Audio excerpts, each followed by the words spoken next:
ابان بن عثمان رضی اللہ عنہ نے کہا کہ میں نے اپنے باپ عثمان رضی اللہ عنہ سے سنا ہے کہ آپ فرماتے تھے کہ رسول اللہ صلی اللہ علیہ وسلم نے فرمایا قال رسول اللہ صلی اللہ علیہ وسلم ما من عبد يقول في صباح كل يوم ومساء كل ليلة بسم الله لا يضر مع اسمه شيء في الأرض ولا في السماء وهو السميع العليم 3 مرات لم يضره شيء کہ رسول اللہ صلی اللہ علیہ وسلم نے فرمایا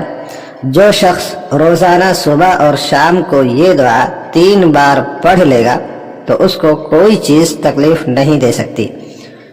اور ایک روایت میں ہے کہ جو شخص ان کلمات کو صبح کے وقت کہے گا تو شام تک اس کو کوئی ناگہانی بلا اور مصیبت نہیں پہنچ سکتی، اور شام کو کہے گا